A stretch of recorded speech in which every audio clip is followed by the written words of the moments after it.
Dans ce cours, nous allons voir d'autres topologies sans fil ainsi que différents modes de fonctionnement.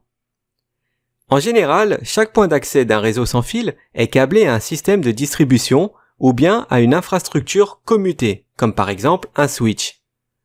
Pour étendre la couverture sans fil au-delà de la zone du point d'accès, il faut rajouter d'autres points d'accès avec le câblage nécessaire. Ce qui peut poser certains problèmes si la distance est trop grande pour gérer la communication Ethernet. C'est pourquoi il est possible, dans ce cas, d'ajouter des points d'accès supplémentaires qui seront configurés en mode répéteur. Ce mode permet simplement de prendre le signal qu'il reçoit et de le retransmettre dans une nouvelle zone autour de ce nouvel équipement. L'idée est de positionner le répéteur à portée du point d'accès, comme le montre le schéma. Si le répéteur a un seul émetteur et récepteur, il devra obligatoirement fonctionner sur le même canal que l'AP qu'il utilise. Le problème, c'est que dans cette config, il est possible que le signal de l'AP soit reçu et retransmis par le répéteur pour ensuite être reçu à nouveau par l'AP. Ce qui réduit de moitié le débit car le canal sera occupé 2 fois plus. Pour éviter ce problème, il faut utiliser un répéteur qui puisse utiliser 2 émetteurs et 2 récepteurs afin d'isoler sur 2 canaux différents les signaux de l'AP et ceux du répéteur.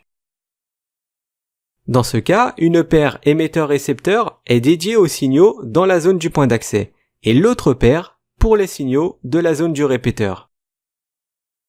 Nous allons maintenant voir un appareil qu'on appelle un pont Wi-Fi. On le retrouve dans sa définition en anglais avec les initiales de WGP.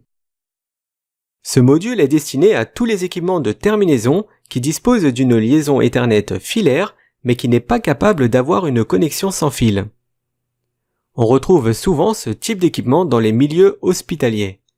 C'est pourquoi on utilise un pont qui permet de connecter la carte réseau filaire de l'appareil à un réseau sans fil. Ce module agit plutôt comme un adaptateur réseau sans fil, mais qui ne fournit pas de BSS. Sur le schéma, on voit que l'AP fournit un BSS. Le PC portable à gauche est un client sans fil et l'équipement de droite est associé à l'AP par le pont Wi-Fi. Parmi les WGB, il en existe 2 sortes. On a le pont universel, qu'on retrouve avec les initiales de UWGB, où un seul appareil filaire peut être ponté vers un réseau sans fil. Et on a le WGB, qui est un système propriétaire de Cisco qui permet de connecter plusieurs périphériques câblés à un réseau sans fil. Nous allons maintenant voir les ponts extérieurs.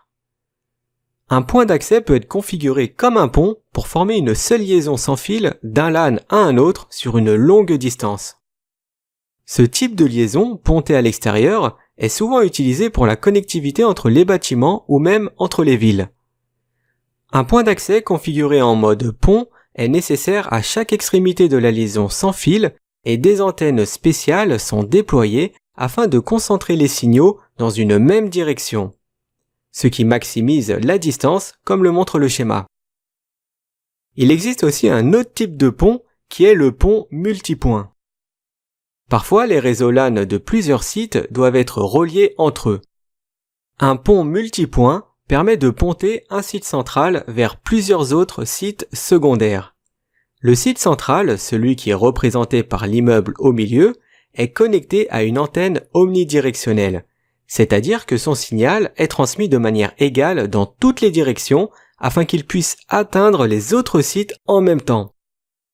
Et les sites secondaires disposent d'une antenne directionnelle pointée vers le site central, comme le montre le schéma.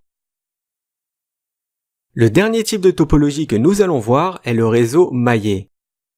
Pour fournir une couverture sans fil sur une très grande zone, il n'est pas toujours pratique de câbler en Ethernet tous les points d'accès.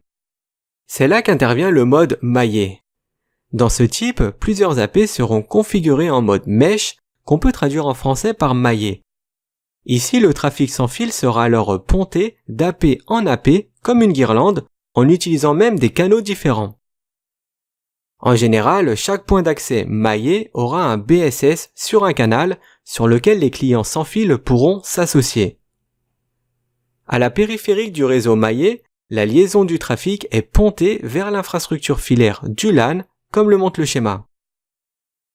Avec les API de Cisco, vous pouvez créer un réseau maillé à l'intérieur ou à l'extérieur qui exécutera son propre protocole de routage dynamique pour déterminer le meilleur chemin vers les points d'accès maillés.